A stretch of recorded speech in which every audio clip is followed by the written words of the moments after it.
Okey, Assalamualaikum warahmatullahi wabarakatuh. Bertemu lagi kita pagi ini, hari ini.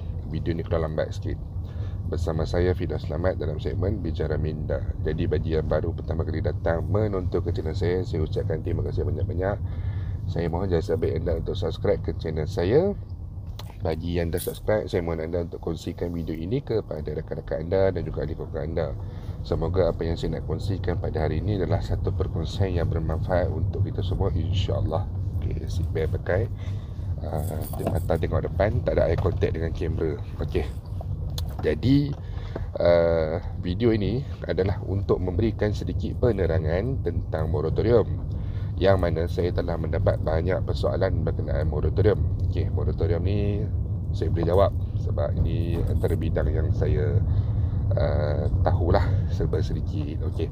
Jadi persoalan yang timbul sekarang ni berkenaan dengan salah satu berita yang moratorium ni apabila diambil, dia akan menyebabkan pinjaman kita ni diambil dalam tempoh 6 bulan. Dia akan menyebabkan tempoh pinjaman kita ni berlarutan sehingga ke 2 tahun ataupun lebih tepat lagi 24 bulan. Katanya telah viral lah. Malah isteri saya sendiri pun semalam pun ada bertanyakan kepada saya tentang perkara ini. Okey, jadi yang pertamanya info berkenaan dengan moratorium masih belum dikeluarkan oleh mana-mana bank. Dan mengikut saya makan daripada salah satu bank, saya ada buat 3 saya makan malam tadi, kesemua maklumat berkenaan dengan moratorium yang telah diumumkan baru-baru ini oleh Tan Sri Muhyiddin Yassin akan dikeluarkan selewat-lewatnya pada 7 Julai, seawal-awalnya pada 7 Julai 2021. Okey, itu yang pertama. Apa yang diviralkan ni adalah financial relief ataupun moratorium yang diberikan sebelum ini, yang mana ia diberikan kepada golongan B40 dan juga M40 yang terjejas. Sebelum ni Tan Sri Muhyiddin ada mengumumkan di dalam plan pemangkasan tambahan diberikan moratorium kepada rakyat, tetapi kepada golongan B40 dan M40 yang terjejas boleh mohon dan kelulusan secara automatik. Okey, jadi apabila diumumkan berkenaan dengan moratorium pada waktu itu, ada sebuah bank ni yang saya ada bahasa makan dengan sebuah bank ni je lah, saya tak mahu sebut mana bank. Dia menyediakan satu package moratorium bagi pinjaman hire purchase, pembiayaan kereta, pinjaman kereta. Okey, dia menyediakan satu package sebenarnya yang agak menarik. Tujuan dia adalah untuk membantu rakyat. Okey, package dia adalah 6 bulan moratorium, tapi kena bayar yang sebelum ni bayar 50%. Kalau 3 bulan tak bayar-bayar, kalau 6 bulan bayar 50%. Dan boleh tambah lagi, boleh ambil lagi tambahan additional 24 bulan tempoh masa, yang mana bayaran bulanan tu akan berkurangan. Okey, jadi kalau kata mungkin ada yang kurang jelas, contohnya katalah kita ada sebuah pinjaman kenderaan, katalah sebulan saya bayar kereta saya RM1,000, contoh. Okey, jadi saya layak untuk moratorium pada waktu itu. Moratorium pada waktu itu. Jadi saya ambil 6 bulan saya bayar 50%, sebulan saya bayar 500. Kemudian saya rasa saya masih memerlukan moratorium. Okey, saya masih memerlukan moratorium selepas tempoh 6 bulan. Jadi saya boleh bagi tahu bank-bank saya nak tambah lagi melalui package yang bank ada sediakan ni, iaitu tambahan pinjaman saya lagi 24 bulan. Katalah kereta ni saya dah bayar dah 5 tahun. Saya hutang 7 tahun. Jadi saya ada baki lagi 2 tahun. Tapi saya ambil lagi tambahan lagi 2 tahun, hutang jadi 4 tahun. Tetapi bulanan saya tak perlu bayar dah 1,000. Bulanan saya akan berkurangan. Okey, jadi bila dia panggil macam restructure balik. Dia akan restructure balik, menstrukturkan semula kita punya pinjaman. Dia kira, lepas tu sebulan selepas daripada habis moratorium yang sebelum ni, lepas tu sebulan kita akan start bayar balik pinjaman kenderaan kita dalam contoh RM700. Contoh sebelum ni bayar RM1,000. Jadi di situ penjimatan adalah sebanyak RM300. Dia lebih kepada restructure sebenarnya benda ni. Jadi tidak timbul sebenarnya yang moratorium ni bila ambil pinjaman kita akan ditambah lagi sampai 24 bulan dan sebagainya. Yang pertama saya dah cakap tadi, untuk moratorium yang baru diumumkan kepada semua rakyat Malaysia Kelulusan secara automatik ni masih tidak ada lagi perincian, masih tidak ada lagi detail, cuma telah diberitahu no compounding interest, tiada penalti untuk charge lewat bayar, untuk lewat bayar.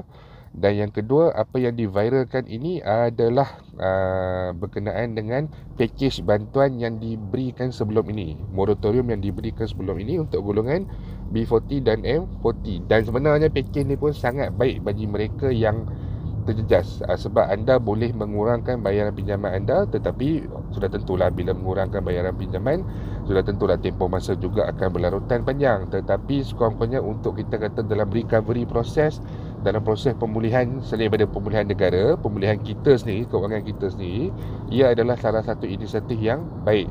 Kemudian kalau kata siapa yang katalah program ini diteruskan, selain daripada moratorium yang diberikan 6 bulan, program ini juga diteruskan. Contohnya ada bank yang bagi sampai 24 bulan, 2 tahun, tetapi dengan syarat bayaran dikurangkan dan sebagainya. Okey, jadi kalau mereka yang rasa nak ambil, anda boleh ambil.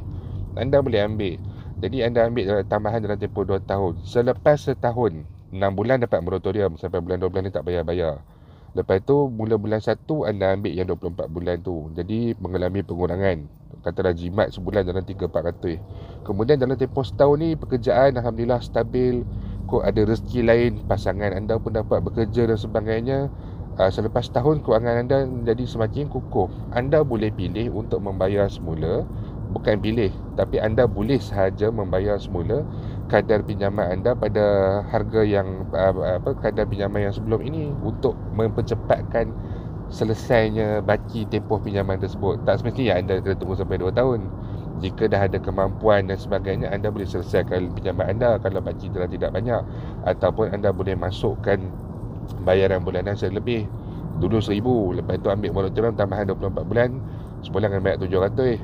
Lepas tu bila dah mampu balik, nak bayar balik 1,000, nak bayar 1,200, boleh, tak ada masalah. Dan dia akan mempercepatkan lagi untuk penyelesaian pinjaman anda. Jadi apa yang diviralkan ini sebenarnya betul, tetapi ia bukanlah satu benda yang untuk keadaan sekarang ni, untuk moratorium yang diumumkan ini. Dan ia juga bukanlah satu benda yang buruk. Ia untuk membantu kita dalam satu jangka tempoh yang panjang. Mereka yang terjejas, anda boleh mempertimbangkan jika program ini diteruskan oleh bank sendiri dalam tempoh moratorium yang baru diumumkan ini. Jadi senang, sebab insya-Allah lepas ni tak ada moratorium. Bulan 12 esok mungkin dah tak ada dah, lepas habis tu tak ada dah.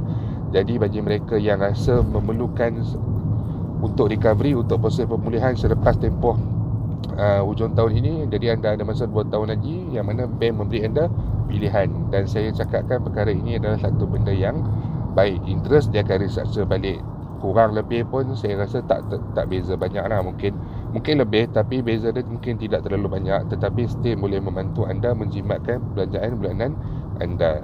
Jadi saya harap dengan penjelasan panjang lebar ni semua jelas, dan insya-Allah berkenaan dengan maklumat moratorium yang terkini, kita akan tunggu sampai 7 bulan nanti apabila pihak bank telah membuat pengumuman, dan saya akan kongsikan kepada anda semua. Itu saja untuk hari ini. Penat dah bercakap. Terima kasih banyak. Jangan lupa untuk subscribe, jangan lupa untuk share. Jumpa lagi. Assalamualaikum warahmatullahi wabarakatuh.